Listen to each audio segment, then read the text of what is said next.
नमस्कार मित्रों, कैसे हैं आप। तो एसएससी जेईई 2025 को टारगेट करते हुए अपन स्टील स्ट्रक्चर पढ़ रहे थे, जिसमें आज अपन स्टार्ट करेंगे चैप्टर 2 स्ट्रक्चरल फास्टनर्स। ठीक है, तो स्ट्रक्चरल फास्टनर्स में बात करते हैं टाइप ऑफ कनेक्शंस की। कितने टाइप ऑफ कनेक्शंस होते हैं? Rivet connection, bolt connection, welded connection and pin connection. सबसे पहले कनेक्शन की बात करते हैं, रिवेट कनेक्शन की। रिवेट क्या होता है? रिवेट एक परमानेंट मैकेनिकल फास्टनर होता है made up of short metal pin with flat head that is used to fasten. ठीक है, fasten the metal piece with each other. Generally rivet is made up of high tensile steel और wrought iron. Generally जो rivet होता है वो high tensile steel और wrought iron का बना होता है। Rivet size is denoted by diameter of shank. Shank के डायमीटर से रिवेट के साइज को डिनोट करते हैं। ठीक है, तो यह है शैंक, बॉडी ऑफ शैंक, इसी के डायमीटर से रिवेट की साइज को डिनोट करते हैं। ठीक है, ये है हेड एंड ये है टेल रिवेट का। अब रिवेट्स जॉइंट्स के कुछ एजम्पशंस देख लेते हैं। Rivets are assume to be stressed equally. ये अज्यूम किया जाता है जो रिवेट्स हैं वो इक्वली स्ट्रेस्ड होते हैं। Rivet hole is assume to be filled completely by the rivet. ठीक है, friction between the plate is neglected. Plate के बीच का फ्रिक्शन को नेग्लेक्ट किया जाता है। Load and shear stress is assume to be uniformly distributed over the gross sectional area of the rivet. Load और शियर स्ट्रेस को ये अज्यूम किया जाता है कि वो यूनिफॉर्मली डिस्ट्रीब्यूट है over the gross sectional area, ठीक है, of the rivets. Bending movement of the rivets are not consider. Bending movement को कंसीडर नहीं किया जाता। Bearing stress is uniform between plates and rivet. Plates और रिवेट्स के बीच में जो बियरिंग स्ट्रेस होता है यूनिफॉर्म होता है, यह ऐसा एज्यूम किया जाता है। Length of pitch is consider for analysis. Analysis के लिए लेंथ ऑफ पिच को कंसीडर किया जाता है। Gross dia of rivet is taken for calculation. Calculation के लिए ग्रॉस डाई ऑफ रिवेट को लिया जाता है। ठीक है, अब बात करते हैं classification of rivet section. Rivet section की क्लासिफिकेशन, सबसे पहला क्लासिफिकेशन है according to shape of head. ठीक है, हेड के बेसिस पे क्लासिफिकेशन। सबसे पहले है स्नैप हेड, दूसरा है पैन हेड, तीसरा है पैन हेड विथ टैपर्ड नेक। ठीक है, स्नैप हेड जो सेमी सर्कुलर टाइप का होगा, पैन हेड जो इस टाइप का होगा, and this is pan head with ये जो नेक है वो टेपर्ड नेक होगी। ठीक है, ये तीन तरह के शेप ऑफ हेड है। फिर है round countersunk head, round countersunk head. ठीक है, ये तो ऐसा आया जैसे था, फिर यहाँ से ऐसा हो जाएगा, इसको बोलते हैं राउंड काउंटर शैंक हेड। फिर आता है काउंटर हेड, काउंटर हेड ये हो गया। ठीक है, ये अपने को सारे शेप ऑफ हेड ध्यान रखना है। ठीक है, snap head rivets are performed in are preferred in structures. Snap head जो रिवेट है, जो स्नैप हेड रिवेट है दिस वन, इसको स्ट्रक्चर्स में प्रिफर किया जाता है। ठीक है, snap head rivet are preferred in structure. Counter shank head rivets are preferred in aircraft and automobile industries. जो काउंटर शैंक हेड रिवेट है उसको प्रिफर किया जाता है कहाँ? एयरक्राफ्ट में और ऑटोमोबाइल इंडस्ट्रीज में। ठीक है, अब देखते हैं रिवेट्स का classification according to method of driving. ठीक है, किस तरह से रिवेट्स को ड्रिवन किया जाता है उस बेसिस पे देखते हैं रिवेट्स कितने तरह के होते हैं। सबसे पहला हॉट ड्रिवन रिवेट। ठीक है, व्हेन वेट अ सेकंड, क्या है? When rivets are heated before driving called hot driven field rivets और हॉट ड्रिवन शॉप रिवेट्स। ठीक है, रिवेट्स को लगाने से पहले अगर हीट किया जाए तो उसको बोलते हैं हॉट ड्रिवन फील्ड रिवेट्स या कि hot driven shop rivets, depending upon whether they are placed in field और वर्कशॉप। ये इस बात पर डिपेंड कर, अगर फील्ड में हीटिंग कर रहे हैं तो हॉट ड्रिवन फील्ड रिवेट्स, अगर शॉप पे वर्कशॉप पे हीट कर रहे हैं तो हॉट ड्रिवन शॉप रिवेट्स। ठीक है, एग्जांपल क्या है? Hand and power driven rivets. Example है hand and power driven rivets, hot driven field rivets. Rivets are driven in side ब्लिक field. Hot driven shop rivets, rivets are driven in workshop. Okay, फिर दूसरे तरह का आता है cold driven rivets. Rivets driven at room temperature. ठीक है, वो रिवेट्स जो कि रूम टेम्परेचर पे ड्रिवन किया जाता है। Strength of cold driven rivets more than hot driven rivets. Cold driven rivets की हॉट ड्रिवन रिवेट्स की स्ट्रेंथ ज़्यादा होती है। ठीक है, in cold riveting there is no gripping action but strength is better due to cold working. Cold riveting में कोई gripping action नहीं होता लेकिन स्ट्रेंथ बेटर होती है ड्यू टू कोल्ड वर्किंग। ठीक है, for field rivets the permissible stress are reduce by 10%। Field rivets में जो परमिसिबल स्ट्रेस होते हैं उसको 10% तक रिड्यूस कर देते हैं। ठीक है, रेंज ऑफ रिवेट्स डाया की रिवेट डाया की जो रेंज होती है 12 से 22 mm तक की डाया रिवेट्स में ले सकते हैं। ठीक है, ऑर्डर की बात करें, strength order, hot driven rivets less than power driven rivets, power driven reverts less than power driven soft reverts, power driven field reverts less than power driven soft reverts. ठीक है, स्ट्रेंथ की बात हो रही है यहाँ पे। Reverts can be found manually with an ordinary hammer, reverts को मैनुअली बना सकते हैं ऑर्डिनरी हैमर का यूज़ करके। ठीक है, in hot riveting shank of rivet is subjected to shear stress and tensile stress, hot riveting में जो रिवेट का शैंक है उसमें शियर स्ट्रेस और टेंसाइल स्ट्रेस लगता है, कोल्ड रिवेटिंग में शैंक ऑफ रिवेट में शियर स्ट्रेस बस लगता है। ठीक है, तो ये ध्यान रखना है, ये दोनों पॉइंट, दिस एंड दिस। अब बात करते हैं permissible stresses in rivets, rivets में परमिसिबल स्ट्रेसेस की बात करते हैं। Maximum permissible stress in rivets and bolts of property class 4.6 IS 1367 1967 में दिया है, उसकी बात करते हैं। अगर power driven rivet, power driven shop rivets का जो एक्सियल टेंशन होगा मैक्सिमम परमिसिबल कितना होगा 100, मैक्सिमम परमिसिबल शियर स्ट्रेस कितना होगा 100 and bearing stress 300 power driven shop rivets की। पावर ड्रिवन फील्ड रिवेट्स की जो एक्सियल स्ट्रेस होगा, एक्सियल टेंसाइल स्ट्रेस वो 90%, shear stress 90% and bearing stress 270। ठीक है, तो फील्ड ड्रिवन रिवेट्स के लिए इतना इतना होगा और सॉफ्ट ड्रिवन रिवेट्स के लिए 100 100 300। ठीक है, हैंड ड्रिवन की बात करें तो एक्सियल टेंशन के लिए 80 एंड शियर स्ट्रेस के लिए 80 एंड बियरिंग स्ट्रेस के लिए 250। Close to clearance turn holes के लिए axial tension 120, shear stress 100, bearing stress 300। Bolt in hole clearance 120 80 250। ठीक है, तो ये चीज़ें ध्यान रखनी है, ये आता है डायरेक्ट। अब बात करते हैं according to place of fastening and use of power. ठीक है, अब क्लासीफाई करते हैं बेस ऑफ कि किस जगह पे फास्टिंग किया गया और पावर कैसे यूज़ की गई सब। ठीक है, तो इसमें 3 तरह के होते हैं, hand driven rivet, power driven rivets, rivet is heated then applied in the field, and power driven shop rivet. ठीक है, power driven field rivet, power driven shop rivets. ठीक है, कुछ नोट है वो देख लेते हैं। Shop rivet are stronger than field rivets. ठीक है, ये अपन देख के यहाँ है कि सॉफ्ट रिवेट जो होता है फील्ड रिवेट से ज़्यादा स्ट्रॉन्गर होता है। Cold driven rivet higher strength cold driven rivet की ज़्यादा होती है। हॉट ड्रिवन रिवेट्स, ये भी अपन ने देखा है। Permissible stress for power driven field rivet equal to 90% of the power driven shop rivets, ये भी अपन ने देख के आया। ठीक है, तो IS 1929 1982 and IS 2155 1982 as appropriate for rivets. ठीक है, तो ये दोनों IS कोड्स अप्रोप्रिएट है रिवेट्स के लिए। IS 1149 1982 is related to high tensile steel rivets. ठीक है, अब बात करते हैं nominal dia of rivets. It is the diameter of shank of rivet before riveting, ये डाया ऑफ शैंक है रिवेट का रिवेट करने से पहले। ठीक है, रिवेटिंग करने से पहले। ठीक है, for bolt and the nominal dia is same as the gross dia, तो बोल्ट के लिए जो नॉमिनल डाया होता है वो सेम होता है ग्रॉस डाया के बराबर। ठीक है, लेकिन रिवेट में ऐसा नहीं होता। इफेक्टिव है किया कि ग्रॉस रिवेट डाया, जिसको डी डैश से अपन रिप्रेजेंट करते हैं, वो क्या होता है डाया ऑफ रिवेट और रिवेट होल आफ्टर रिवेटिंग।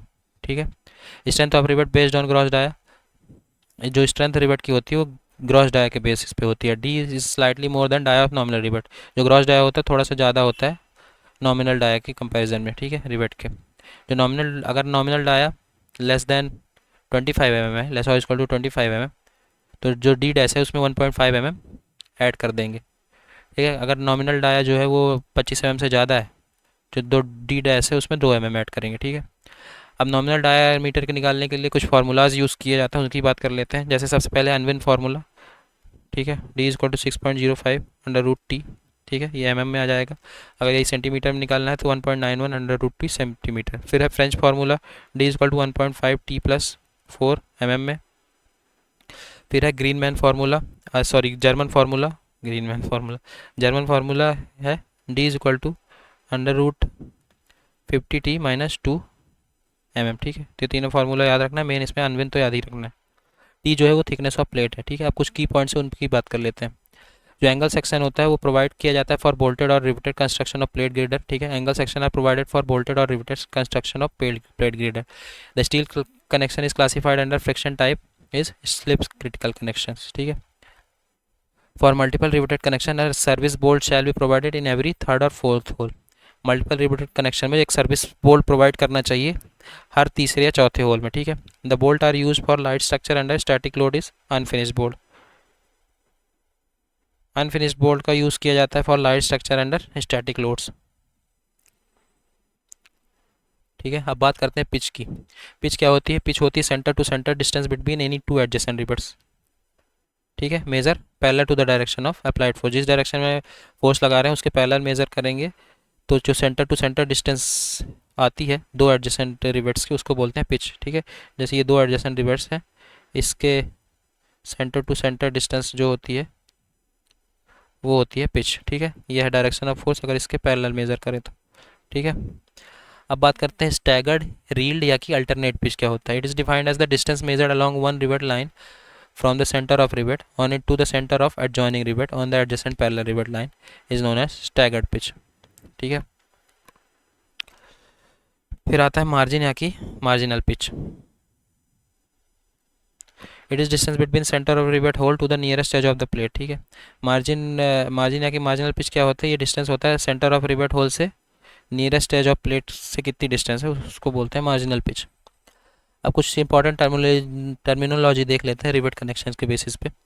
सबसे पहले गेज डिस्टेंस क्या होता है, distance between two adjacent rows of rivet measured in the direction of force. Gauge या कि बैक लाइन क्या होता है, it is imaginary parallel line along which rivet are placed along the direction of force. ठीक है, एक imaginary line है जिसके अलॉन्ग रिवेट प्लेस्ड है along the direction of force. फिर आता है एज डिस्टेंस। एज डिस्टेंस क्या है, एज डिस्टेंस है distance between the edge of member और cover of plate and the centre of the nearest rivet hole. ठीक है, एज डिस्टेंस क्या है, डिस्टेंस बिटवीन मेंबर के एज से लेके centre of the nearest rivet hole तक की डिस्टेंस एज डिस्टेंस होती है। एज की एंड डिस्टेंस क्या होता है, distance between the centre of end rivet to the edge of the plate in the perpendicular direction of force. जिधर force लगा उसके परपेंडिकुलर डायरेक्शन में end centre of end rivet से एज ऑफ प्लेट तक की डिस्टेंस को बोलते हैं end distance. Hand flame cutting में जो एज होगी वो should not be less than 1.7 dash. Hand flame cutting में जो एंड डिस्टेंस होगी या कि रफ एज में 1.7 डी डैश मतलब ग्रॉस डैश से कम नहीं होनी चाहिए। मशीन फ्लेम कटिंग या कि स्मूथ एज में 1.5 डी डैश से कम नहीं होना चाहिए। ठीक है, तो ये ध्यान रखना है 1.7 D dash and 1.5 D dash. कुछ नोट है उसकी बात कर लेते हैं। If shank area consider the design will be, अगर सैंक एरिया को कंसीडर करेंगे तो डिज़ाइन इकोनॉमिकल होगी। If net area consider design safe होगी। थिकनेस कवर प्लेट की जो होती है वो 5/8 टाइम्स होती है मेन प्लेट की थिकनेस। ठीक है, तो thickness of cover plate is equal to 5/8 times of thickness of main plate. ठीक है, तो ये ध्यान रखना है। अब बात करते हैं रिवेटेड जॉइंट्स कितने टाइप के होते हैं। ठीक है, सबसे पहला है lap joint. The joints between two members in which ends edge are overlapped each other to produce continuous surface is called lap joint. दो मेंबर्स का जॉइंट जिसमें एज एंड या कि एज जो होते हैं वो ओवरलैप्ड होते हैं एक दूसरे पे ताकि एक कंटिन्यूस सरफेस बन सके, उसको बोलते हैं लैप जॉइंट। ठीक है, ये होता है लैप जॉइंट, एंड या कि एज एक दूसरे पे ओवरलैप्ड है। ठीक है, ताकि जो सरफेस हो कंटिन्यूस सरफेस बन सके। It is the least efficient joint because the line of action of two force are not same. इसमें जो line of action two force है, दो फोर्स का लाइन ऑफ एक्शन सेम नहीं होता, जिसकी वजह से सेंट्रिसिटी आ जाती है, इसलिए लीस्ट एफिशिएंट जॉइंट है। These force forms couples who additional bending stress are developed in the rivets. ठीक है, ये जो दोनों फोर्स हैं वो कपल फॉर्म करते हैं जिसकी वजह से एडिशनल बेंडिंग स्ट्रेस डेवलप हो जाती है रिवेट में। ठीक है, मिनिमम लैप जो होता है मिनिमम लैप है वो 4 times of thickness of thinner plate and 40 mm, इन दोनों में से जो मैक्सिमम है उससे कम नहीं होना चाहिए। ठीक है, अब कितने तरह के लैप जॉइंट उनको देख लेते हैं। सबसे पहले single riveted lap joint and double riveted lap joint. दो तरह के होते हैं lap joint, single riveted lap joint and double riveted lap joint. अब बात करते हैं बट जॉइंट की। बट जॉइंट क्या है, अगर दो मेंबर प्लेस्ड होते हैं end to end in the same plane and joint together by two cover plates, then this type of joint is called butt joint. अगर दो मेंबर प्लेस्ड किए जाते हैं, रखे जाते हैं एंड टू एंड, ठीक है, और उसको कवर प्लेट से ज्वाइन किया जा सकता है। अगर ये दो मेंबर्स हैं, इसको एंड टू एंड रखा गया और यहाँ पे ऊपर नीचे कवर प्लेट लगा दी गई, इसको बोलते हैं बट जॉइंट। ठीक है,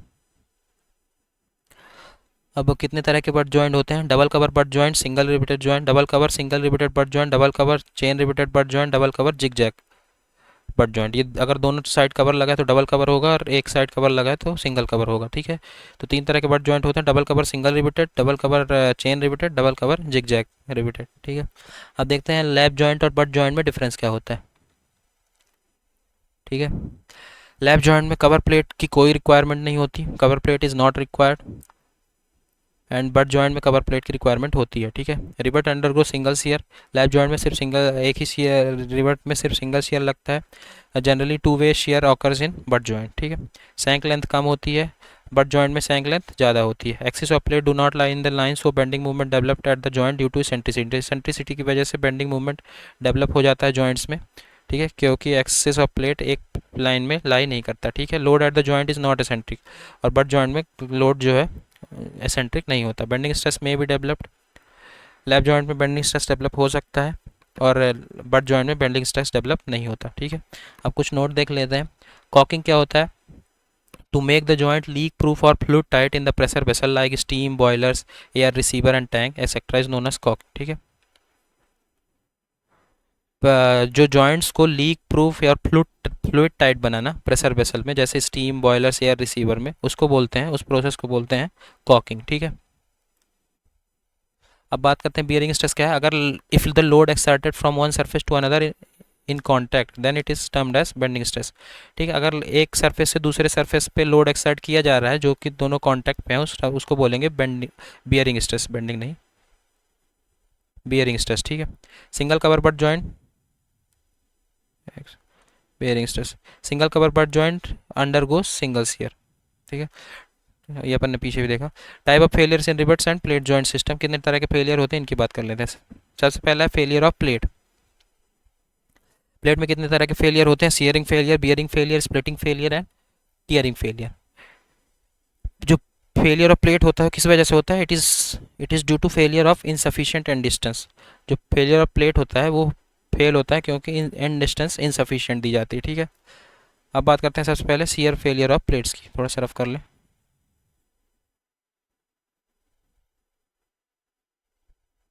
ठीक है, shear failure of plates, cracks are developed parallel to the direction of applied force. जो क्रैक डेवलप होंगे अप्लाइड फोर्स के पैरेलल डायरेक्शन पे डेवलप होंगे। It can be avoided by keeping margin 1 ठीक है, अगर मार्जिन जो है 1.5 तक रखेंगे तो ये फेलियर अवॉइड किया जा सकता है, सीयर फेलियर ऑफ प्लेट। ठीक है, दूसरा है टेंशन या कि tearing failure of plate. Tearing failure of plate occurs when the rivets are stronger than plate. अगर रिवेट जो है प्लेट से ज़्यादा स्ट्रॉन्ग है तो टियरिंग फेलियर ऑफ प्लेट हो जाएगा। The cracks are develop perpendicular to the direction of applied force. इसमें भी जो क्रैक्स डेवलप होते हैं वो इसमें जो क्रैक्स डेवलप होते हैं वो अप्लाइड फोर्स के परपेंडिकुलर डेवलप होते हैं। ठीक है, और जो सीयर फेलियर ऑफ प्लेट में क्रैक्स डेवलप होते थे वो अप्लाइड फोर्स के डायरेक्शन में ही डेवलप होते थे। फिर आता है splitting of plates. Splitting of failure occur due to diagonal tension in the plate at the rivet level. Rivet level पे डायगोनल टेंशन होने की वजह से स्प्लिटिंग फेलियर ऑकर होती है। ठीक है, फिर आता है bearing failure of plate. This type of failure occur generally due to insufficient end plates. अगर एंड प्लेट सफिशिएंट नहीं है तो बियरिंग फेलियर ऑफ प्लेट हो सकता है। ठीक है, अब बात करते हैं फेलियर ऑफ रिवेट की। फेलियर ऑफ रिवेट दो तरह से होता है, सीयरिंग फेलियर और बियरिंग फेलियर। सबसे पहले सीयरिंग फेलियर ऑफ रिवेट की बात करते हैं। एक सेकंड थोड़ा रफ कर लें। सीयरिंग फेलियर ऑफ प्लेट में, in shearing failure rivet gets cut into 2 और मोर पीसेस। सीयरिंग फेलियर में रिवेट जो होता है 2 या 2 पीस से ज़्यादा पीसेस में कट हो जाता है। Single shear occurs in lap joint while double shear occur in butt joint. ठीक है, यह shearing of rivet in lap joint and फिर दूसरा है shearing of rivet in single cover butt joint and shearing of rivet in double cover butt joint. ठीक है, फिर आज बात करते हैं बियरिंग फेलियर ऑफ रिवेट की। In a bearing failure rivet cross section changes from circular to elliptical. Bearing failure में जो रिवेट का क्रॉस सेक्शन होता है वो सर्कुलर से इलेप्टिकल चेंज हो जाता है। ठीक है, सर्कुलर रहता है तो वो रिवेट बियरिंग फेलियर की वजह से इलेप्टिकल फॉर्म ले लेता है। Rivet is crossed around the half circumference. इस फेलियर में जो रिवेट होता है वो क्रस्ड हो जाता है अपने मतलब अराउंड हाफ सरकमफेरेंस में। ठीक है, अब कुछ नोट है उसकी बात कर लेते हैं। Shearing and bearing strength of rivet greater ज़्यादा होती है टियरिंग स्ट्रेंथ ऑफ रिवेट से। Shearing and bearing strength of rivet is greater than tearing strength of rivet in the design of riveted joint. Shearing and bearing failure of rivet and tearing failure of plates are considered. ठीक है, riveted joint के design में shearing और bearing failure of rivet और tearing failure of plate. ठीक है, shearing bearing failure of rivet और tearing failure of plate को कंसीडर किया जाता है in the design of riveted joint. Failure of plate occur due to insufficient end distance. अपन ने पीछे भी देखा जो प्लेट का फेलियर होता है इनसफिशिएंट एंड डिस्टेंस की वजह से होता है। ठीक है, अब strength of rivet joint, rivet या कि बोल्टेड जॉइंट की बात कर लेते हैं। ठीक है, सीयरिंग स्ट्रेंथ अगर सिंगल सीयर है तो tau B F upon pi D dash square gross dia square. Double shear है तो 2 टाइम्स हो जाएगा 2 tau B F upon pi by 4 D dash square. ठीक है, bearing strength and D phi T into sigma B. Tearing plate sigma T P minus D dash into T. Rivet value minimum of P B and P S दोनों में से minimum value. ठीक है, P B मतलब जो bearing strength है और P S मतलब जो सीयरिंग स्ट्रेंथ है। इनमें से जो मिनिमम होगा वो हो जाएगा rivet value. Efficiency of joint की बात करें तो P minus D dash upon P. ठीक है, यह ध्यान रखना है। Efficiency is the ratio of minimum strength of joint upon strength of solid plate. Number of rivet value निकालना हो तो फोर्स अपॉन रिवेट वैल्यू। ठीक है। स्ट्रेंथ ऑफ सॉलिड प्लेट कैसे निकालेंगे, पी डी सिग्मा टी। ठीक है। स्ट्रेंथ ऑफ जॉइंट जो है वो मिनिमम है पी बी पी टी और पी एस की। ठीक है। Strength of joint is minimum of P B P T और पी एस।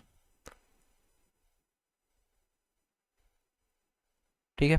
ये तो अपन ने देखा ही। Tau B F allowable shear stress rivets में, D dash effective dia, sigma B है allowable bearing stress in rivets, sigma T है allowable tensile stress in plate, P है पिच एंड टी है थिकनेस ऑफ थिनर प्लेट। ठीक है।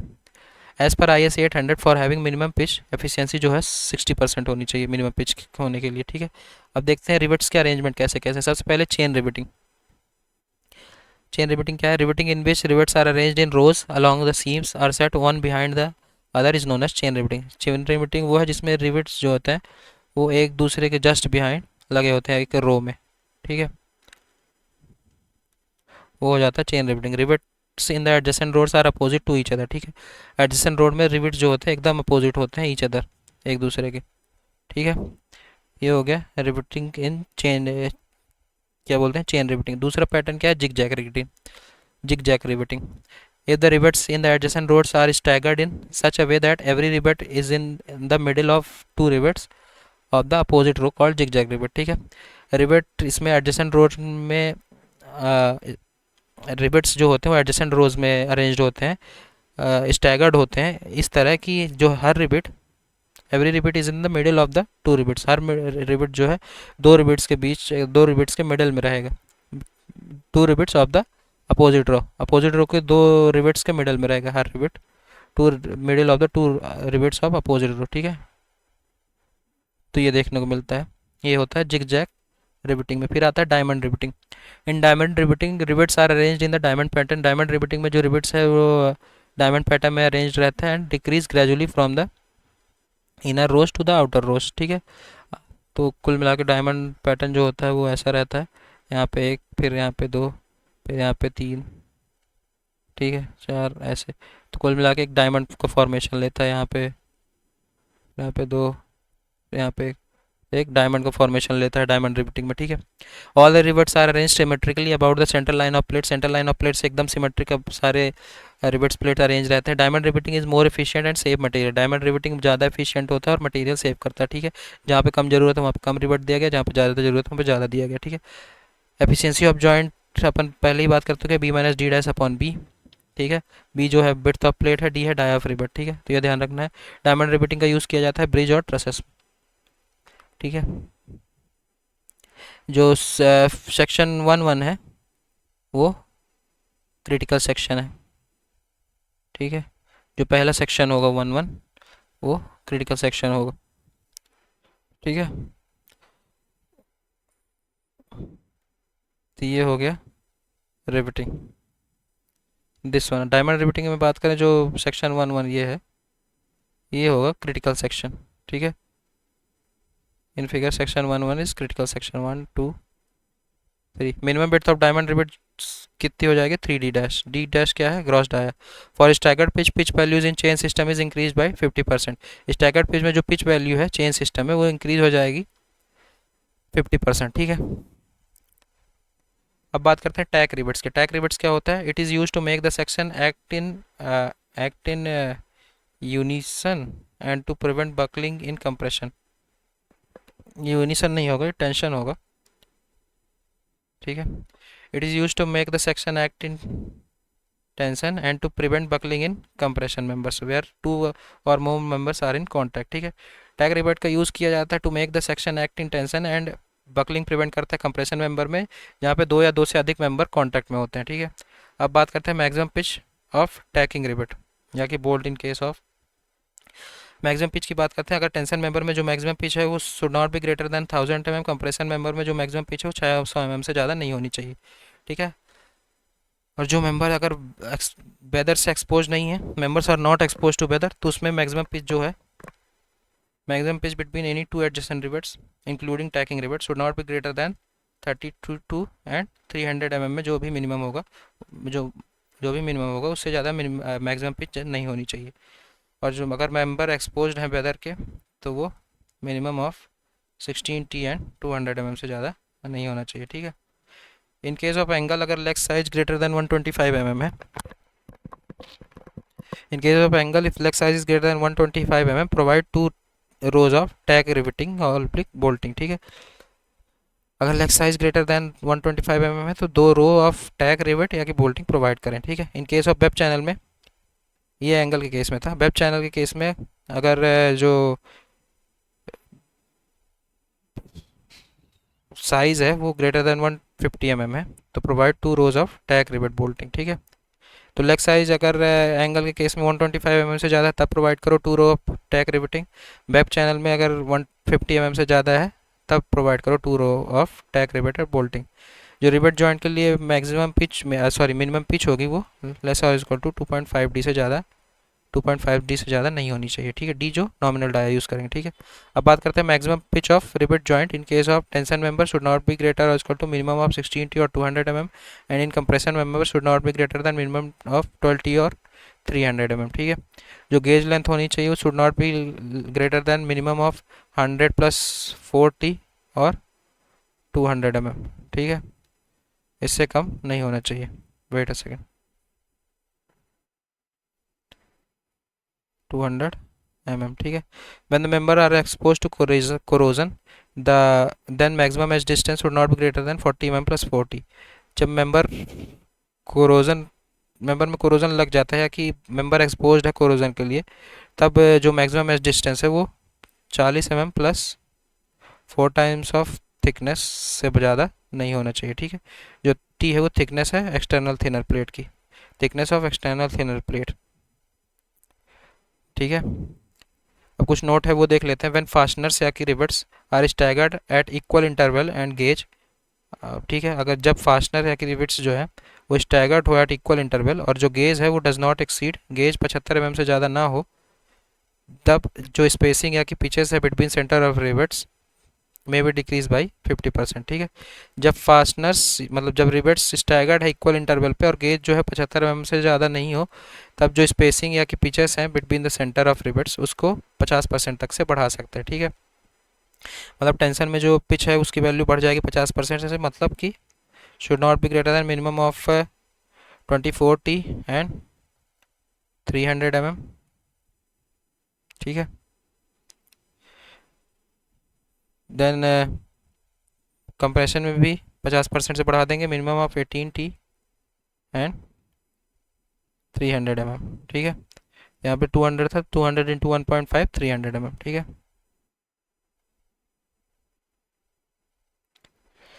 The permissible stress in rivets under bend and earthquake load condition as per IS 800 can be increased by 25%, ठीक है।